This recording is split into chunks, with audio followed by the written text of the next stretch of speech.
Article 27. Shall the town vote to change the town's date for elections and the second session from the second Tuesday in March to the second Tuesday in May, which would change the date for the first session to a date between the first and second Saturdays after the last Monday in March, inclusive. Simple majority required. Say 40:14, 11 (C) (D) by petition, not recommended by the Board of Selectmen by a vote of 3-0. Would the petitioner move for placement on the official ballot?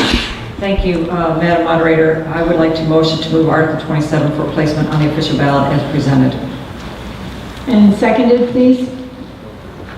Mr. Murphy. Is there anyone who would like to speak to Article 27?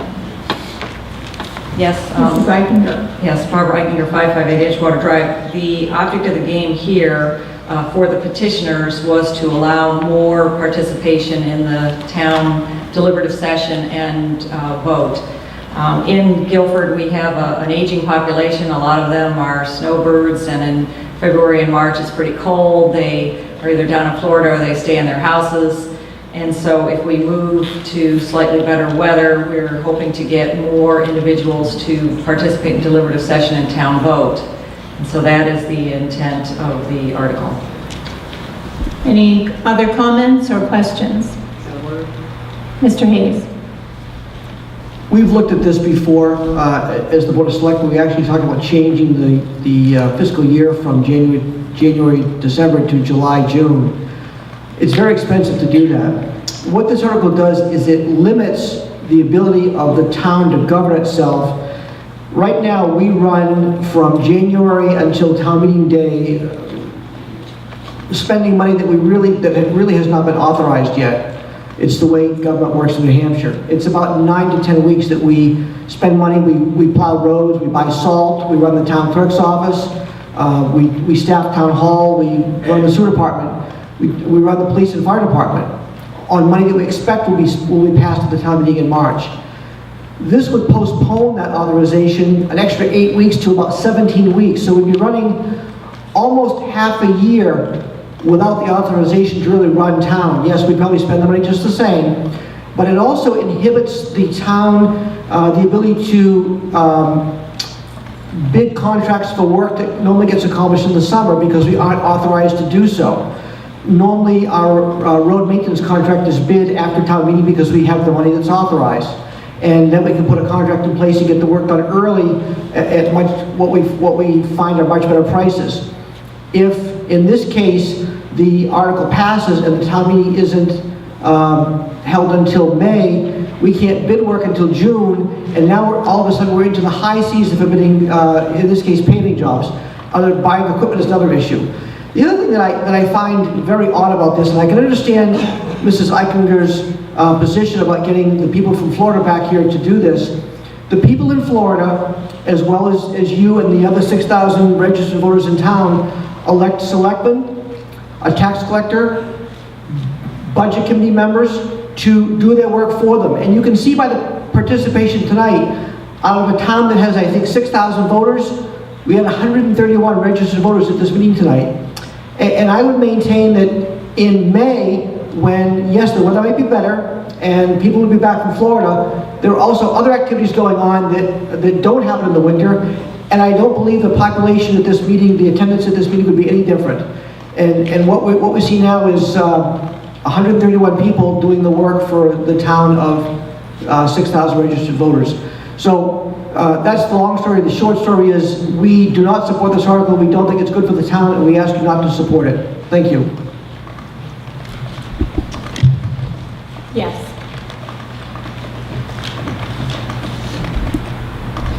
Polly Sanderson, Hawthorne Way, part of the aging population.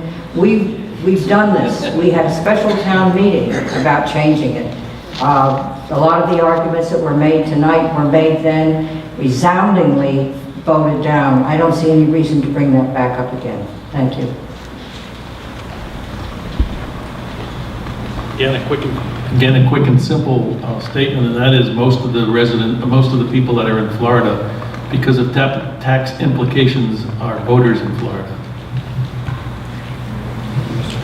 Questions or comments? All right, all those in favor of moving Articles 27 for placement on the official ballot, please signify by saying aye. Aye. Opposed, no. No. You're a tough group. Yes.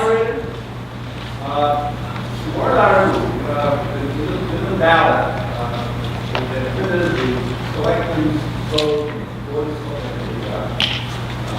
budget vote. Is there a mechanism that we can have the vote?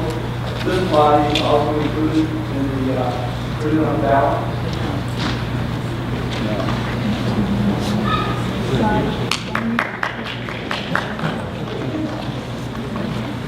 Our town council is saying no, Mr. Moses.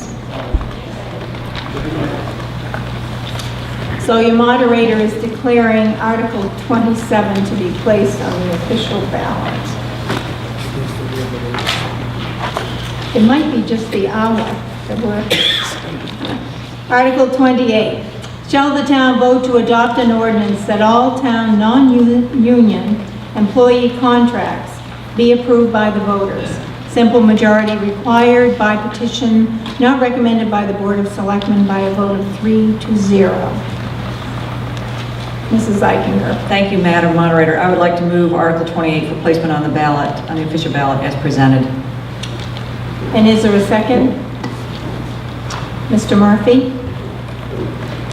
Would you like to discuss the article, Mrs. Eichinger? Yes, the objective of the petitioners here is so that the non-union contracts are also vetted and seen by the public in addition to the union contracts, so we feel that's only fair. Today, the town only has one non-union contract, it's that of the town administrator, and I think that the voters should get an opportunity to see that contract. And so that is the objective of Article 28. Mr. Mellon. Peter Mellon, Belknap Mountain Road. If we only have one individual contract now, that I think is unusual because we have an awful lot of people who work for this town that are not members of the union. So if they are hired, they have a contract, whether it be written or verbal or whatever it is. Is it right that we have only one person who's not a union member under a union contract? The non-union people don't have contracts. The non-union, if you work for somebody, you have an agreement. That's a contract. No. If it's verbal or otherwise, you're an employee, and that's. I can't imagine that we would have to have everybody's terms approved by the voters. We have the selectmen to do that. That's what we appoint them for, or elect them for. And this is, I just can't imagine doing this. Thank you, Mr. Mellon. Any other comments or questions? Sandy, I'll follow up a couple things if you don't mind. Yes.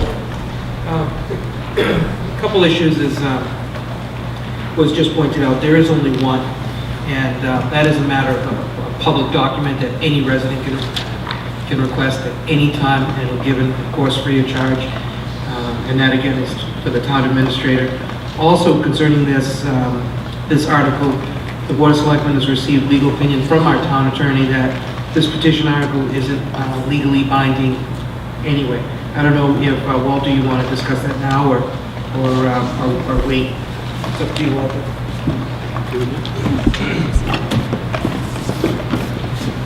And this comment really applies both to this article and to the next one, which talks about changing personnel policies.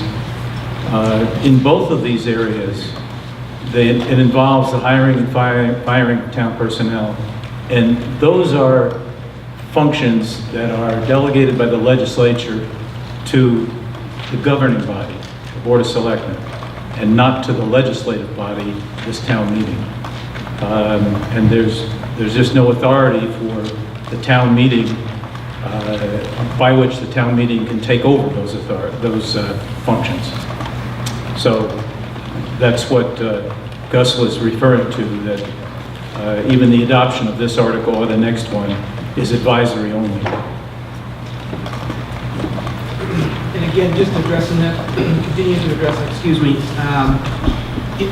another obstacle that the Board of Selectmen would face in the years to come if this provision was to go through, even if it was legally binding, you wind up as voters, yes, you would wind up getting a contract, but the problem with that is that, let's just say in a scenario that a Board of Selectmen hires or enters into negotiation with a town administrator the day after the elections, the voters would have to wait an entire year to approve that contract, or the Board of Selectmen would have to call for another vote at another expense to the taxpayers to vote for this, in this case, this one contract. That would limit you, it would possibly limit you to how many applicants you would get to want to put themselves into that situation to come work for a town. Who's going to want to come, move their family cross-country, state, city, whatever the case may be? That will limit the pool of applicants, possibly. So, that, like I said, we looked at this. We don't think that it's legally binding. We do have some issues with that. And again, it's just going to be impractical in our opinion. Yes. Thank you very much. I think the petitioners would agree that this article and the following article is advisory only, okay? And the reason why the petitioners think that this should be, brought to the attention of the voters is, really some of the things that are in this contract. For example, the severance, if the town administrator's contract is not renewed, he gets the 6 months of salary, the second retirement plan, and the $94,000 a year salary, which is higher than both the police chief and or the fire chief. So I think the objective of the petitioner was really to get some public vetting on these high salaries and high benefits packages for the town employees. If I may, Mrs. Aikinger, did you just say that this article was advisory only? I would think that although the petitioners are not lawyers, I think that we would agree that this is advisory only. And when you wrote that, where did you write that? Okay, well, I'm just looking at the legal counsel from Mr. Mitchell, and after doing a little bit of looking around, I don't think if this passes and you don't implement it, you're going to get a lawsuit. That's basically what I'm saying. Any other comments, questions?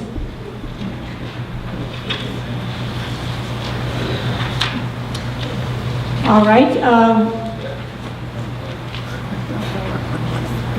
Could we have a motion then? All those in favor of moving Article 28 for placement on the official ballot, please signify by saying aye. Aye. And opposed? No. And once again, I will declare Article 28 will be placed on the ballot.